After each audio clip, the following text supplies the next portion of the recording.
Hi everybody, this is Dr. Johnson, and for week 5 we are going to talk more about helping you design a menu. We've previously talked about this in class through virtual learning. However, this is another additional tool for you as you prepare for your final. Writing a menu can be very overwhelming, but at the same time, if you understand the background and how to feasibly do it, it's a manageable task. First, we should look at where do we start. How would you be potentially involved in your future career choice? Some of you may end up in an administrative role where you're actually the one who is implementing and making sure that the nutrition menu complies to the requirements. This is why one of the biggest outcomes for this class is that you can show that you fully understand how to design menus that meet nutritional needs of children. There's 4 main phases when we look at writing a menu. The first is understanding the child nutrition program requirements.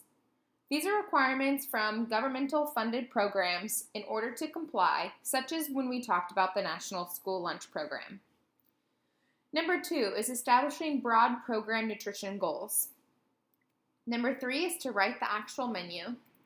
And number 4 is to make appropriate adaptations for any type of special dietary needs, whether it's a food allergy or if it's a texture modification.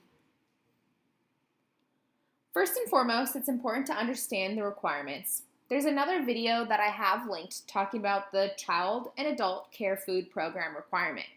Last week, we talked about the National School Lunch Program and the School Breakfast Program requirements, and all 3 of these programs comply with the Dietary Guidelines for America, which changes every 5 years.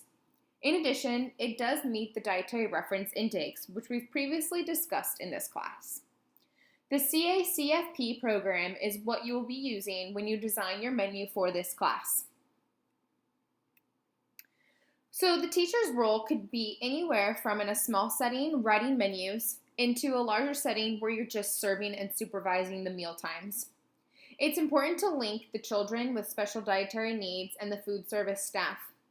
If a child has some type of food allergy, it must be documented in order for the food service staff to know.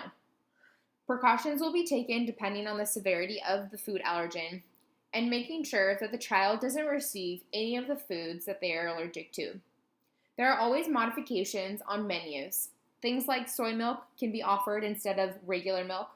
Lactate could be offered if there's a lactose intolerant. And then things like nuts, if there's like a peanut butter allergy, we have the sun butter, which is made from sunflower seeds. Anytime there's a food, we always want to try to find a swap that's nutritionally sound. For example, almond milk would not be an appropriate substitution for regular cow's milk if there's an allergen, because the protein content doesn't match. We want to make sure that the correct items are served to those children, and we want to also plan cooking activities and helping them understand the appropriate substitutions, as I just mentioned. The CACFP is funded by the USDA.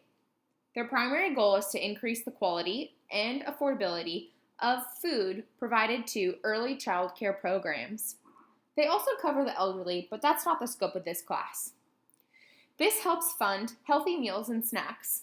Now, these healthy meals and snacks do have to comply with those dietary guidelines, which we've previously talked about, and I'll also talk about in a little bit more detail in another video.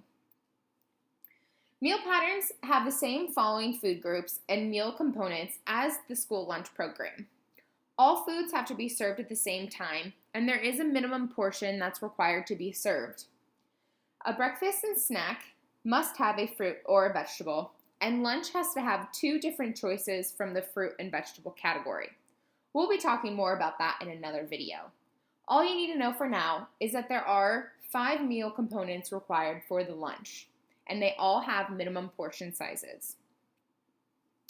There are certain foods that are approved and not allowed according to the CACFP guidelines.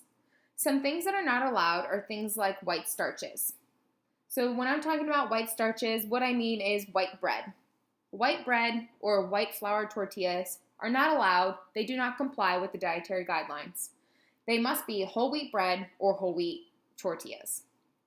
Yogurt is not appropriate for the milk component and can serve as a meat alternative. Juice with added sugar is not appropriate, and anything highly sweetened, such as those lovely little Twinkies you see there, are not appropriate foods. If mistakes are made, the meal is not reimbursed. So this is why documentation is key, and you want to make sure that you're compliant, because if you're not, government funded will get pulled, ultimately impacting the children and not being able to get their food.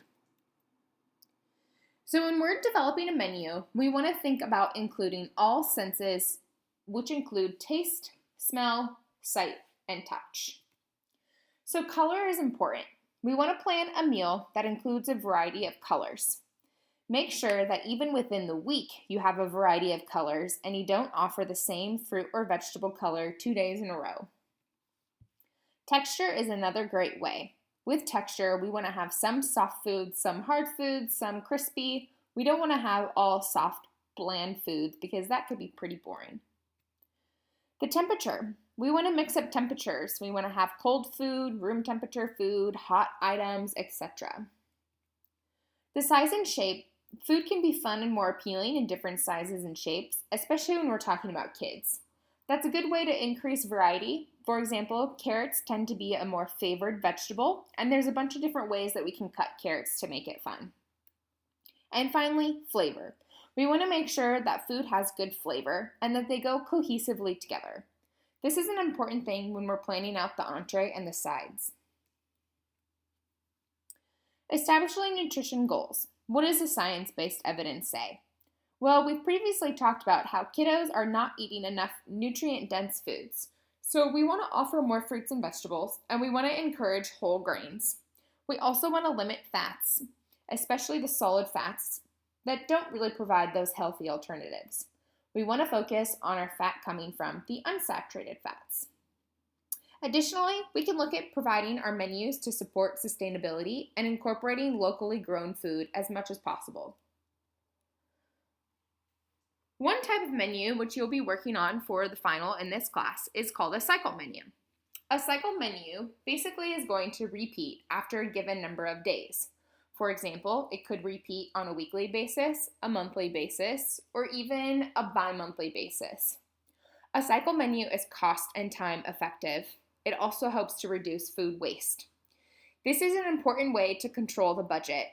Because the food service workers are used to the labor behind cooking the certain meals on given days, it makes for a very effective menu. This is a good way to incorporate that budget aspect and also monthly incorporate some of those seasonal foods. I want you to pause the video. Look at this menu. What do you think about it? If you notice that everything is white and everything mostly is soft, you nailed it. We want to make sure that we provide alternatives and have more color. One thing to keep in mind is you don't want to serve the same color of fruit and vegetable. For example, if you had carrots and an orange on the same day, those are both orange produce.